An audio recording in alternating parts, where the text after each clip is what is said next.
Welcome to Blockscape, a game developed by IONEO and released on July 4th of this year.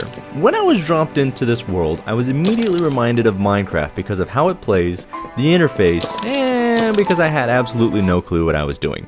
The in-game's instructions and tutorial are very simple at best, so let me start by saying that this is a building game that you will want to get into the wiki for if you don't want to look as dumb as I'm about to. As you could guess, this will be my first impressions of the game.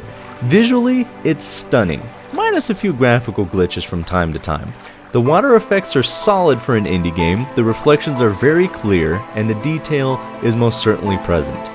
The soundtrack is gorgeous, a couple of the best compositions I've ran into, especially for a survival game like this. They fit very well. However, I found the interface relatively difficult to navigate at first, mostly because there's very little in-game info on where anything is. However, once you sit down and mash your face on the keyboard for a little bit, you'll figure out that C is your crafting menu and E is your building menu. This presented another challenge for me. If you don't look at help in the menu, it takes a little bit to figure out that 1 through 6 on the keyboard select the items on the left side of the hotbar, and T through P is the right side. Mouse wheel or plus or minus to increase or decrease your area of influence, for lack of a better term, left click to place, right click to destroy. Another thing I found quite odd about the interface is that I could select something like the lamp from the building menu and suddenly I could destroy a huge area as opposed to the normal 4x4, 2x2, or 1x1 that I was getting accustomed to. Personally, I found the survival mode of this game to currently be a little too clunky and unfinished to provide a fun survival experience for me.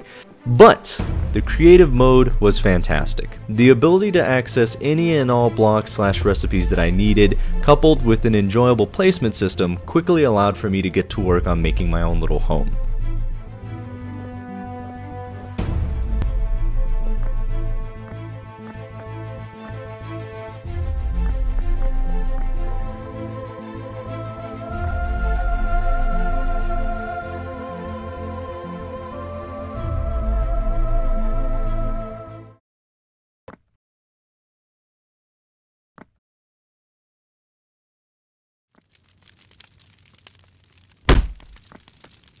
And I quickly figured out that this game, unlike Minecraft, believes that torches should actually set wood on fire. Amazing, right? So the final question is this game worth the $20 that it's currently going for on Steam?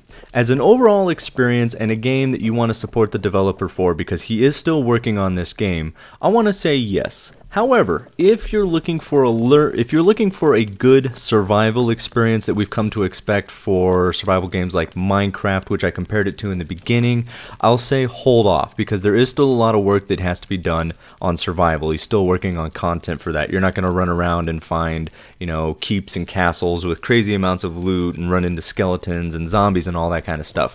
However, if you are looking for a solid kickback game that allows you to create visually impressive structures, then definitely go for this game. And if you're looking for a good survival game that might topple Minecraft in graphics and functionality and loot and all that, certainly at least keep an eye on this one.